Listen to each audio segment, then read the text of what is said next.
right. We are live. So, hi everyone. I'm so excited to have here Suzanne Fisher.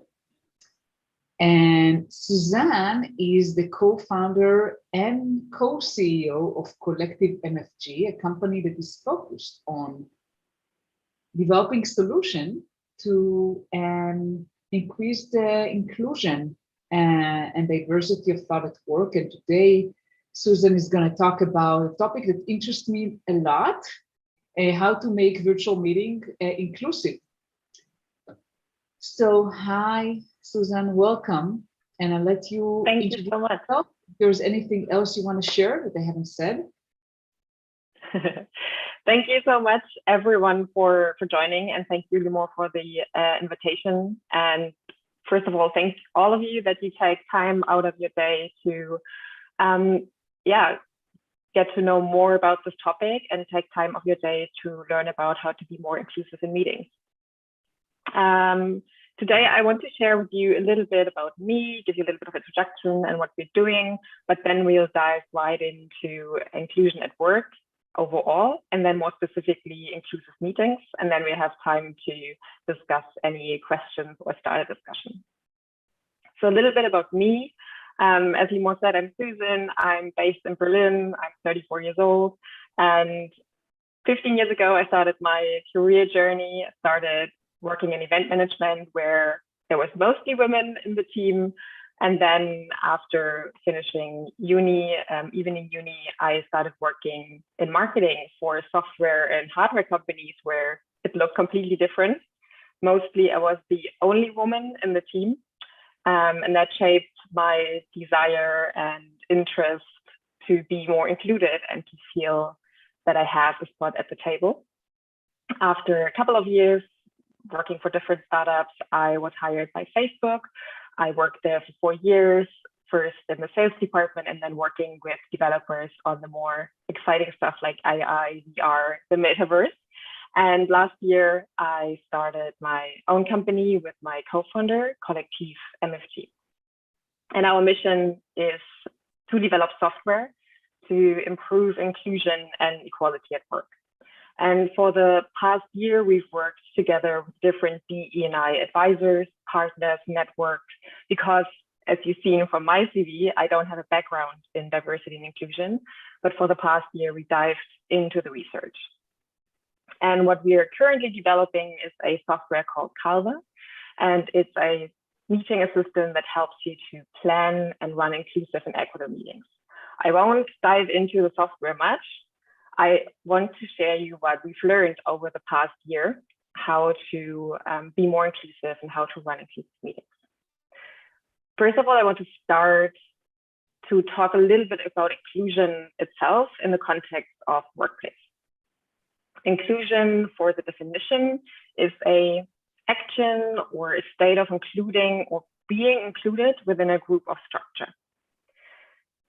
The norm of that group is often defined by the majority of the group. And minorities often need to adapt in some form to be included. So inclusion itself is a bit tricky because inclusion, as the definition said, there is already a norm that is deformed by the majority, and there is a need to include someone rather to have a setup that is inclusive or that is accessible for everyone. To understand this a bit more, I want to do a little exercise with you. So I will give you a bit of time to get something to write, or you can use your laptop. And I want you to spend the next 3 minutes to think about the team that you're currently working in and write down all major characteristics of your team that come to mind, looking at this chart that you see here. For example, okay, most of my team members are French, and most of them are parents, and they are mostly white, and they're mostly married. And then in the second step, please label the characteristics that you also identify with. So I will give you 3 minutes now to write down first the major characteristics that you can identify, and then if you also identify with them.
there's 1 minute left.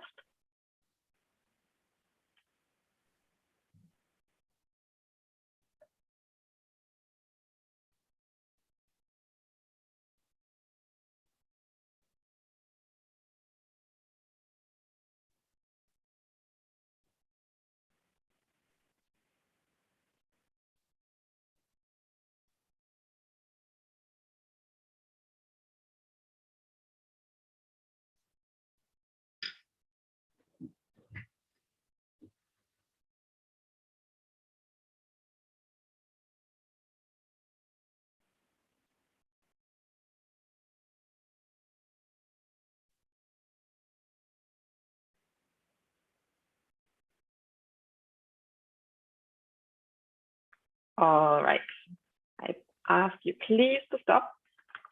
So this is probably the first time you've done this consciously, but you're doing that unconsciously all the time whenever you, with your team or within a new group or setting. And the thing is that when you're surrounded by a very homogeneous group, you overemphasize on common qualities.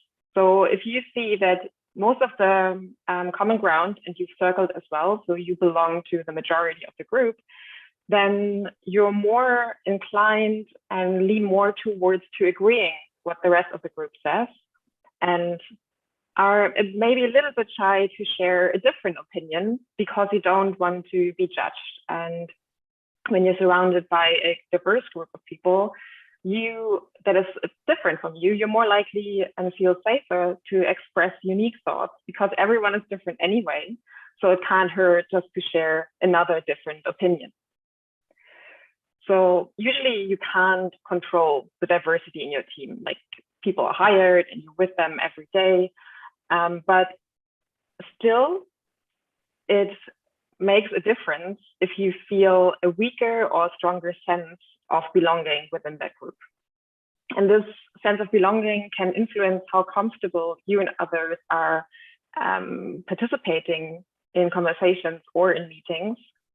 And it might be that team members, even though you think you are very inclusive and very open, hesitant to be the true self, either because they're too like you or too far off, and just are afraid to be judged. So this is something always to keep in mind, that in each state and group, diversity can look different, and also the needs for inclusion look different. Now let's talk about more the importance of inclusion in meetings. And I want to start with 2 stats that we found just really horrifying and that motivated us to find a solution for this. And the first stat I want to share with you is that 48% of participants in a study about hybrid meetings said that 48% of participants are not speaking in hybrid meetings. And the research virtual, and so some of the participants are virtual and some of them are in the office. Exactly. Yes. Thank you. That's, and those who are not participating are mostly the ones that are virtual, that are remote, or they don't have statistics about that? There is no deep dive about that. The only points that I mentioned is that because there's just too many virtual meetings in general, so the cognitive load is really a lot. And also that in addition to the amount, people disengage when they feel that their input is not valued or encouraged or welcomed. And that brings us to the next stat, which shows that 49% of participants in virtual meetings are not listening to each other, which is really bad if half of the people in the room are not listening to what the person that's presenting is saying. So we asked ourselves, why doesn't everyone speak in general? And why are we not listening to each other?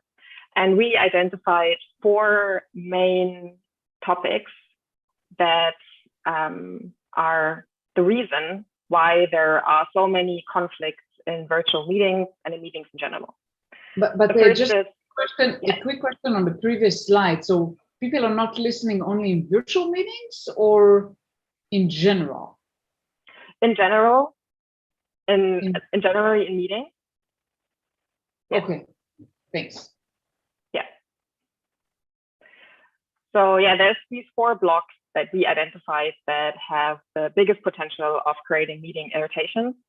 The first is conflicts about cultural differences, conflicts about gender and sexual orientation and structural systematic issues. Then there's different personalities, and then unconscious biases in general. And I will go through each of the topics and how they can influence or might influence your meeting. Let's start with cultural differences. The thing is that even the pace of conversation and turn taking is really different for different cultures. For example, in many East Asian cultures, it's seen polite and a person waits for someone to finish the sentence, while in the Western world, for example, where I'm from, we anticipate the end of the sentence and jump in to make our point heard. And this can cause friction if you have someone in your team that is not within your cultural tone. They might feel off because they're just not used to jumping in like you do, or they find it offensive and rude. Also, there's a thing that some cultures and some people and some minorities said that because they are who they are, they feel that they have to compromise the authenticity to blend into the majority, which is more often white and male dominated, especially the higher you go up, the more the management looks male and white. So this can influence how welcome they feel and how they feel within the meeting itself. Then, of course, there is the conflicts around gender and sexual orientation. There are a lot of studies. There's a meta-analysis of 43 studies that show that men are more likely than women to talk over others, especially in intrusive ways. Mansplaining is real. And also studies suggest and show that women talk less when men are present in meetings. Then on top of that, transgender queer individuals often face additional microaggressions because of their orientation, so that also then adds to the struggle that they have. Then there's just different communication preferences and different personalities. You probably, when you think about inclusion, you probably hear about disabilities, gender conflicts, but then there's also a lot of shy people and introverted people that are not accustomed to join in meetings are just voice-based, just speaking-based. So different personalities come with different preferences. Some need time to prepare, want to give written feedback, and need visual tools, and this can look different, again, in different groups and settings. And then in general, there are a lot of unconscious and implicit biases that can play a huge role how comfortable someone is feeling in a meeting.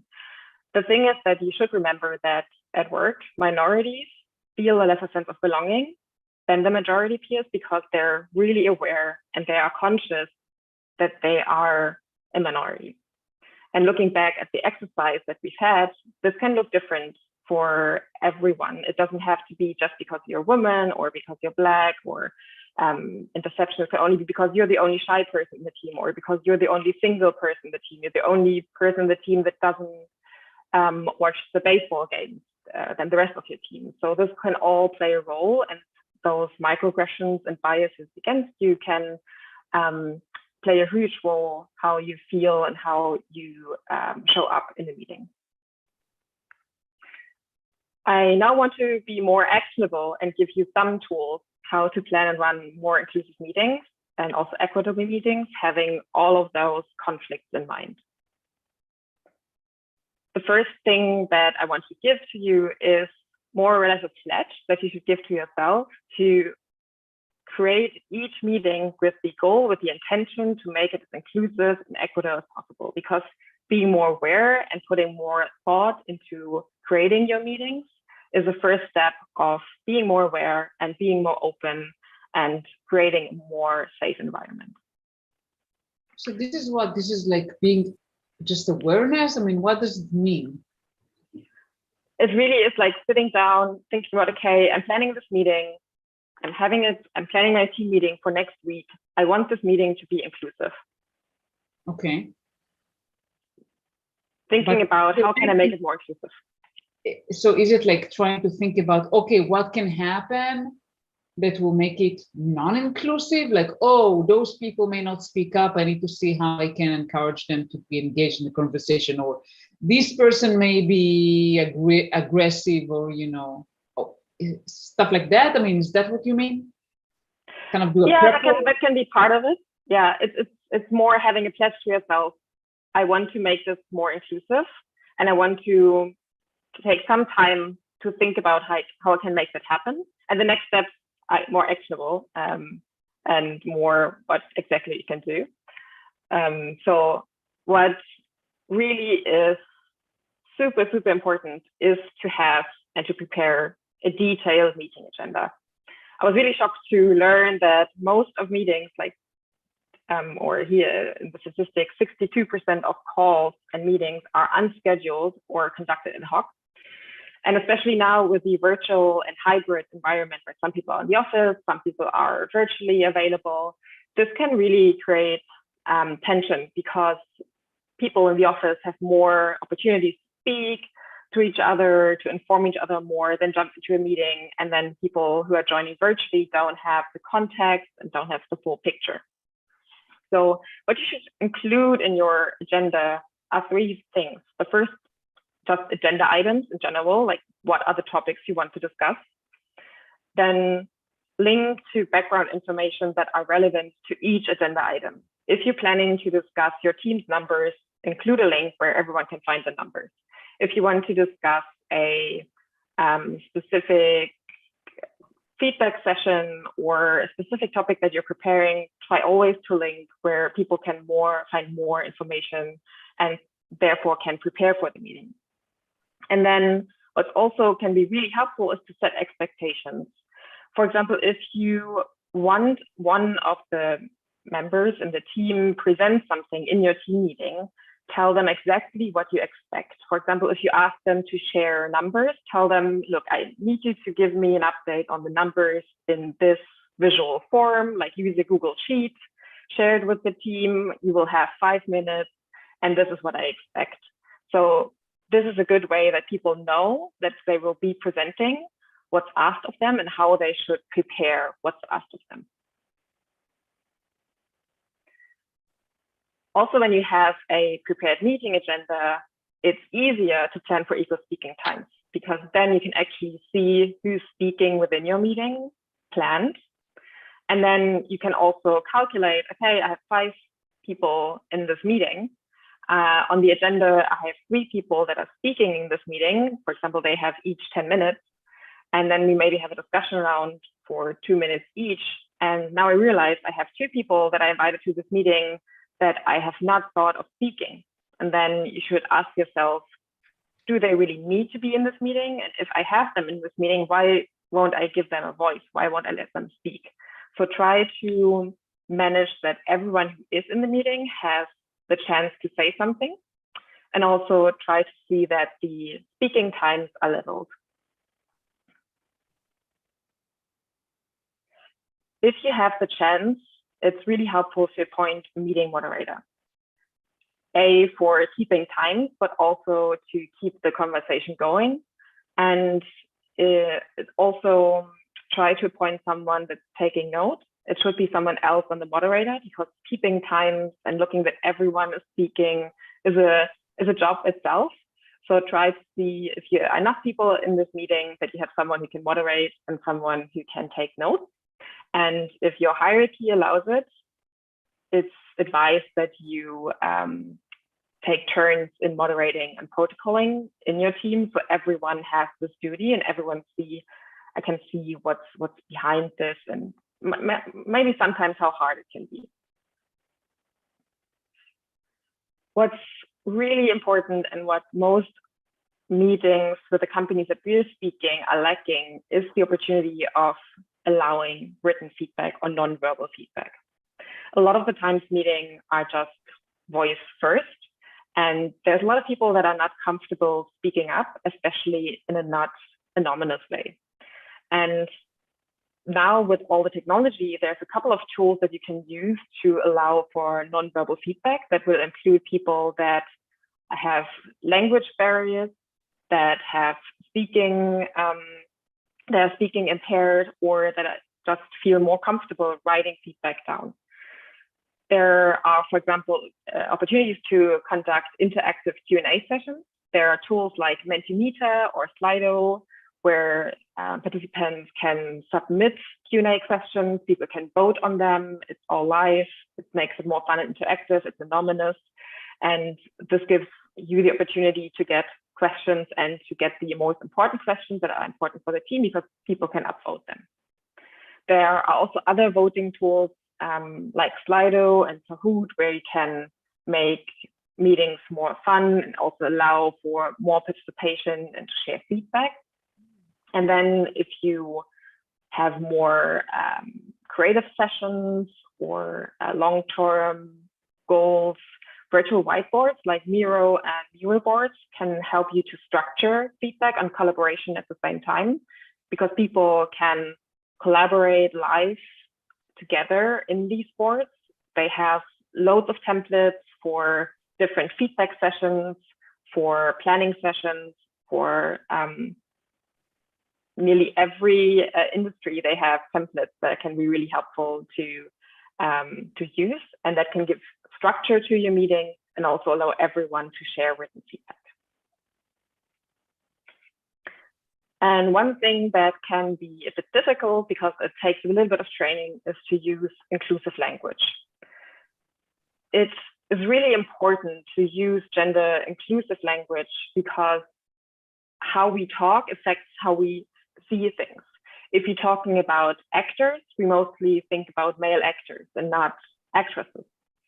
So trying to have more gender inclusive language can change how we see the full picture, because we're not only seeing it from a more male dominated language, but overall language. And that's true for the English language, but even more so for languages like Germany, French, where we have even more, where we gender every word more or less. There are a couple of examples you can use and guidelines from the United Nations Guide and Toolbox for Gender Inclusive Communication.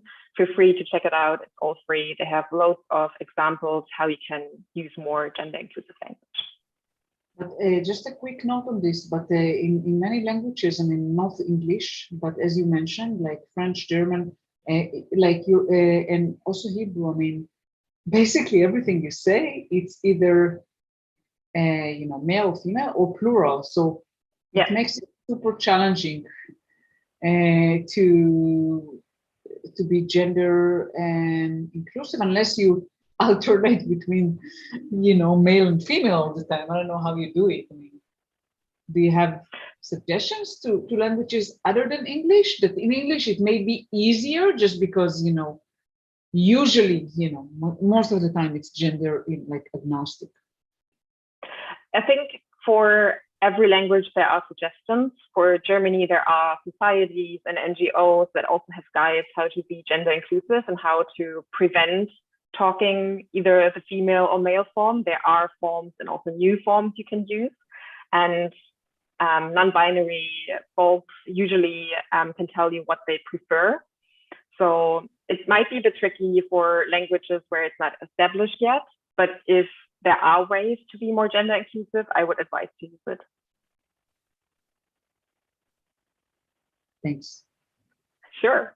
And the last tip I want to give you is feel free to ask your team for feedback. Give your team the opportunity to share how they might think your meeting could be more inclusive. And inclusion is a journey. And again, going back to the exercise, it can look totally different for you and your team, what you might need. So talking about it can open up the safe space and taking in feedback. And it really is a journey. Not everyone will get it right. It looks different for every team. Everyone makes mistakes. Try not to be too offended by it, because it's like we're all learning, and it's good that someone brings to our attention that they might not feel as safe to share something or to join. And if there are ways to make it more inclusive, just give it a try. So this is just a summary of all the 7 tips that I've shared with you. And now you might think, oh my God, okay, these 7 things are just a couple of things that can be possible, that can be done. But that's a lot of work for just one meeting. I just have this team meeting once a week, and this sounds like a lot of work. Let me tell you, if you don't put in the work, it's very likely that your meeting is exclusive. So as the next exercise or pledge, going back to number 1, I want you to write down one thing that you want to improve next time you plan a meeting. And then if you feel like it, take that pledge and discuss it with one team member that then can hold you accountable. So I'm going back to the it's an exercise. overview.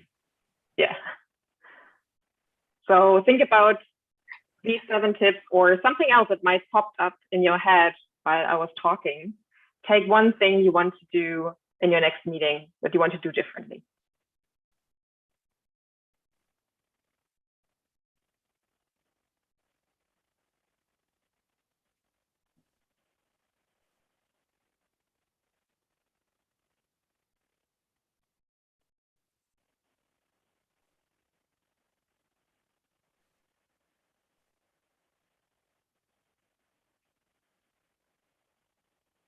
All right. Last thing, just one step back to what we're doing. I know it's a lot of things. We try to build a solution for it. We now work with a couple of companies to try Canva out. And Canva, as I said, is a meeting software that helps you plan and run meetings inclusively, trying to solve everything that I showed you in a technical way. If you're interested, reach out. Otherwise, these 7 tips that I've shared with you, you can also do manually to really be more inclusive in your team meeting. And now I will stop sharing and yeah, we'll go into Q&A. Perfect. And Susan, feel free to share your contact information also in the chat. Sure. And it will be great if you're willing to share the slides. I mean, yes. So we can send them. Yeah. And by the way, for everyone attending, feel free to share your LinkedIn or whatever, you know, where you want to connect with people. I can share mine here if anyone wants to connect, for sure. And we have a question from Jenny. Do you have a template of an agenda that includes some of these principles? We started blogging some of these templates and tips on canva.com on our blog. I think it's not live yet, so check back in next week when it's all published. We're still working on it.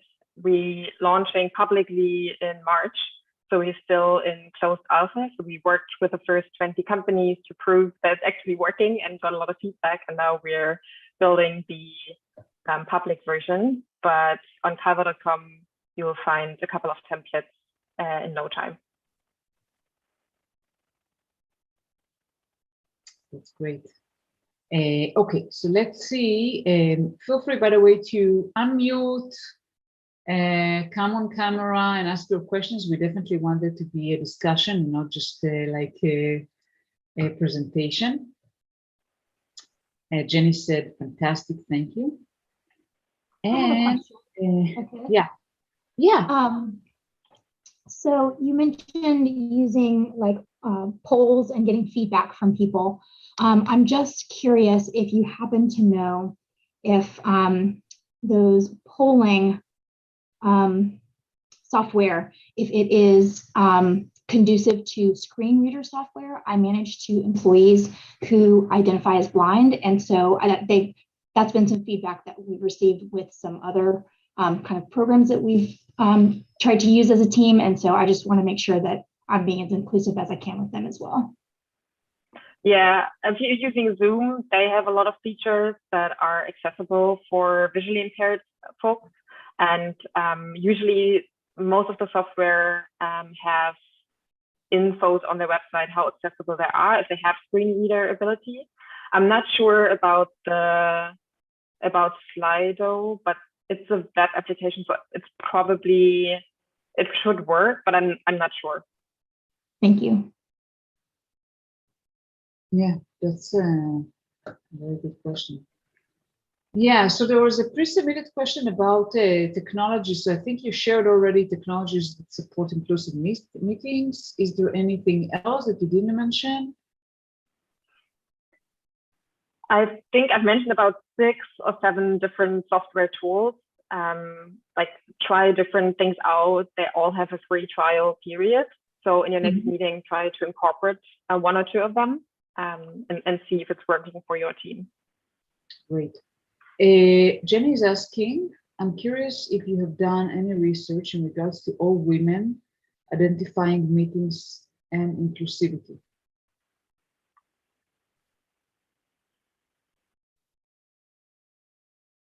I'm not sure if yeah, me neither.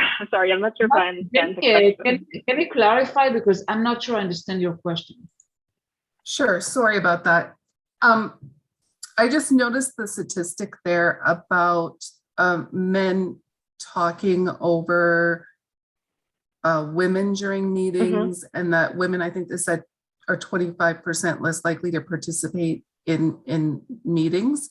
However, I'm on an all-female team. I think that might be fairly rare. And I'm just wondering if you've done any research in terms of all meetings where it's all women in the room, and if that drives up kind of like the participation and engagement rate, or yeah, I'm just curious. Yeah, so the stat showed that women talk 25% less when men are present. So in general, women do talk more if it's only women. We don't have any further research into that. What we see is that the more homogeneous a group is, the more smaller differences will appear. Then it's more the different personalities or backgrounds that then might influence how the group setting is and how comfortable everyone is to participate or share. But in general, women feel more comfortable when they're just by themselves. Yeah, I can also share that, again, not based on research, but especially, I mean, I'm coming from engineering, and especially, in very male dominant fields. I mean, when you take a group of women and you just engage with them, only when they're only women, they generally feel more comfortable. They're less afraid of asking questions or even sharing thoughts, because a lot of times what happens when you are in a meeting with men, you might be afraid that someone will, comment, or again, it's not like from bad intentions, but it's just the way, the differentiation between genders, right? I mean, men a lot of times say things in maybe a way that will be offensive to women, although they didn't mean to. And Susan, what did you share? Yeah, I just saw that our first blog post already live, so I just dropped it in the chat for everyone to save and bookmark. That's wonderful. So I'll make sure to read it and share it. That's great. Thank you. I can maybe share, if there's not more questions, I can share some of the research we've done with our test companies, because I think it's quite interesting, because the feedback is very different from men versus women. Most of the women that we test with are very open, and they give us great feedback. And most feedback that comes from men, or that is more, we don't need this tool, or we tried it and it doesn't work, is from men. They do admit that they took more time to create meetings, they took more time to reflect, but they already use so much and they don't think it's necessary. Mm-hmm. So it can be a quite sensitive topic to introduce something like this to your team, to even bring up that you want to be more inclusive in your team. I think a lot of the examples that I've shared can also be seen as productivity hacks. Like having a meeting agenda is not only inclusive, it's also good for productivity. So it might be also a way of introducing more structure without being, again, the woman that brings up these issues, that is loud, that is uncomfortable. I'm not sure how you feel in your company and your setup, but I remember times where I was like pointed at always being the one that is uncomfortable. And I mean, I stood up for it, but I know that it can be really uncomfortable to be the uncomfortable person. Yeah, I think that what you mentioned, definitely, I mean, time consuming, but if it becomes a habit, you know, if it becomes a process, then eventually people get used to it. Yeah. And they just, like, for example, again, the meeting agenda seems like the more easy one, right? Because that's a clear productivity win, to really think about what's the agenda, to ask people to get prepared for the meeting and all that. I mean, just for productivity's sake, it's a good habit to have. So if really companies adopt that and say, hey, if you schedule a meeting, you have to have an agenda and provide some background material, then people understand that that's what they have to do, and they just do it. And it will probably reduce the amount of meetings also, right? Because if people don't have an agenda, say, oh, I will not create a meeting because I don't have an agenda yet. So yeah, exactly. And also what we've learned, and also what the research shows, is that men in general are unsure when it comes to diversity and inclusion topics. There is a research that only asked or polled white male leaders, and 76% of them said that they are unsure whether they're wanted in those initiatives or not. I mean, we can tell them, yes, we want them. We need them as allies, and we need them also just like to do better. But including them can help than rather just enforcing it on them, because then they can become quite defensive. But yeah, just giving it a bit more structure can be a good start. We have a pre-submitted question that I want to ask. Was how can we best engage people in virtual meetings who may feel uncertain or shout out of participating by members of leadership? Yeah, so I think some of the tips that I gave might help, especially bringing in software tools that are more active in like forcing participation, like polls, like Q&As or voting mechanisms that just like force everyone to participate, but also allows to join the meeting not only by voice, but also in written feedback. And then again, that can just help to set expectations, like what's expected of me. Is it just a meeting where I sit back and listen? Is it a meeting where I can expect a discussion, so I can prepare for that discussion? Something that also can help, Sama, I think, I'm not sure if you also submitted the questions beforehand about like, how can you set up your meetings more for blind people or visually impaired people? There is a hack that works for everyone, but can also be beneficial for visually impaired people. It's what I've learned from working with Amazon. They have a ritual or a structure for the meetings where in the first like 15 minutes of a meeting, of their team meetings, they use a pre-read that is not longer than 6 pages, and it's just text. There's no PowerPoint, there's no fancy images, it's just text. And they all read it together. And then they ask any question to the person that wrote that 6-pager or the pre-read. And once everyone has understood what this meeting is about, understood every detail in this copy, then they start the meeting. And it's quite extreme, but there's then no excuse that some people haven't read the pre-read that you sent beforehand, because everyone is doing it together and reading it out loud, and then having a discussion about terms, naming issues, or understanding in general. Everything is cleared out, and then everyone is on the same page, and then everyone can discuss on this topic. This can also be helpful for everyone.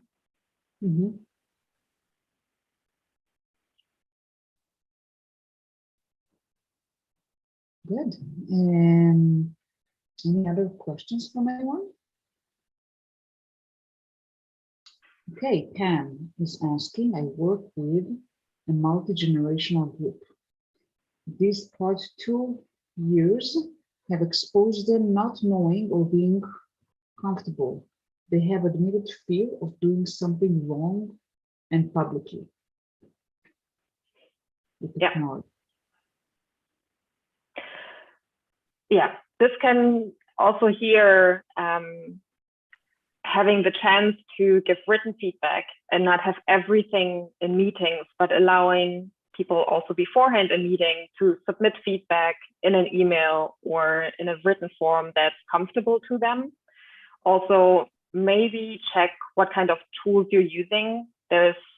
It's not only multi-generational, there's also other challenges for people with disabilities to access technology. There's some technology that's easier accessible than others.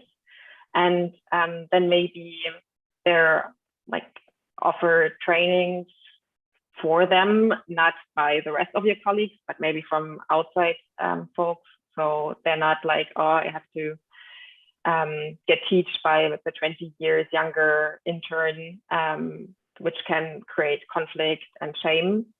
So there's a couple of ways to help, but again, having non-verbal and more anonymous options to provide feedback can help. And then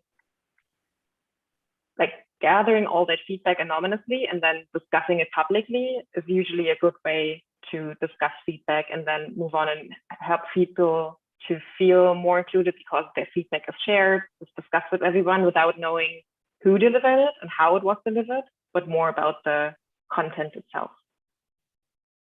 And Pam, I have a quick question. I mean, if you don't mind sharing, I mean, is it related to moving to work remote? I mean, has that triggered the change?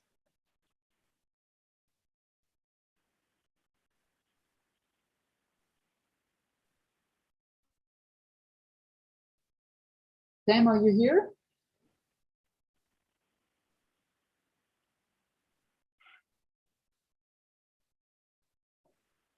Sorry, sirens just went by. So, I work in the banking industry, so we've been in person, but some of our teams, we don't meet. We're all in just separate locations closest to home. So that's where the conflict is of just, oh, I wish we can meet in person, even though we use like MS Teams or something like that, where there's just this pushback. They'd rather maybe do a conference call. And so they don't feel comfortable with the tools? Yes, like using the technology or sharing a screen.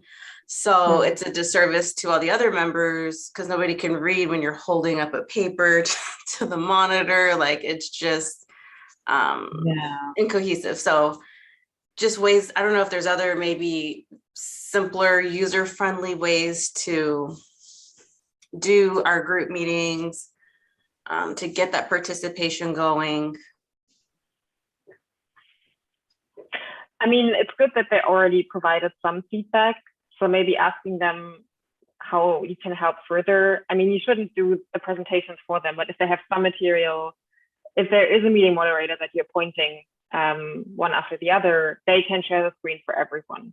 Or they can collect feedback beforehand and then discuss it with everyone, just to make them a little bit more comfortable and to give them a step-by-step introduction to the technology so that they lose fear of using it, but also benefiting from it. Yeah, I feel like I have a question. So the meetings that you have, is it always someone presenting something? Because I don't know Microsoft Teams so much, but like, for example, with Zoom, you can dial into a meeting. You don't have to join from your computer. You can just use your phone. So I wonder, I mean, if there is an option to maybe allow them to dial in. There is an option to dial in, but like signing on isn't the problem. They'll sign on, but then you don't hear from them the whole time. So that's unfortunate because you're missing their input and feedback. Have you, is there things that you've tried engaging them that worked or didn't work, you feel comfortable to share? Unfortunately, it's just perhaps calling on them, but then it's okay, you're putting the spotlight on them. So, or just taking longer, that longer awkward pause to maybe bring it out, but yeah. Yeah. So what, for example, part of Calva, what we've tested, what worked out quite well, and this could also be done manually, if you include in your agenda that you will have a feedback round and then give everyone 2 minutes and inform them beforehand, they know that we will have 2 minutes of spotlight, that they have to prepare for it, and then they have to share, and then you have a timer, and like the person, you can have a slide with a timer for each person in the team, and then you're just rotating and everyone knows, okay, I have my 2 minutes, I can use it. They don't have to use it fully, but they will be aware, okay, this is like where I am allowed to share, where I can jump in, this is my time, and I've prepared for this time. I like that, thank you. Sure.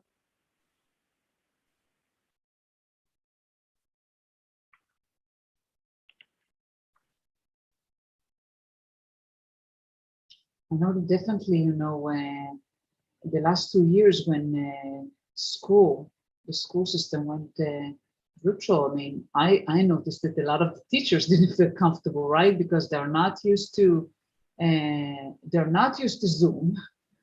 A lot of times they don't know how to use it properly, and they were really lost sometimes. I felt for them, because the kids, like, they're catching up, right? They catch up technology so quickly, and for teachers, it was really challenging. I think it's challenging for everyone, but on different levels.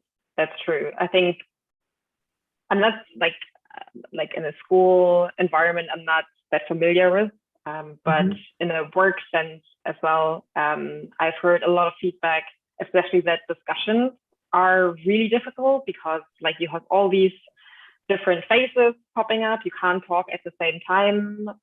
There's always this awkward silence. That's something that we also like haven't solved yet, but that we think there should be a solution. And for now, we actually discourage our testers to have discussions at all in the regular sense, but more encouraging them to use more design thinking approaches where you work for yourself, you write down your feedback, then it's shared with everyone, then you're grouping the feedback that is similar into brackets, and then you try to come up and work towards a solution. Because discussing, having brainstorm just verbally over virtual conference tools is nearly impossible from what we've tried and seen, and moderating that is even harder. So this might actually change how we communicate in general. Yeah. Right, I see that there are no more questions and people are dropping out. So, I want to thank you so much, Susan, for coming today. Sure. You know, it was very, very educational for me. I took some notes, but I'll appreciate if you can send the slide deck, and I'll make sure, even if you have a link to that, that would be even better. Just share a link, and I will share that with everyone. I mean, it was very, very insightful, and I'm looking forward to seeing your tool in action. Thank you so much, Limor. Everyone have a great day, evening, whatever time zone you're in, and feel free to reach out. Yeah, thank you all for joining us today. Really appreciate that. It was great.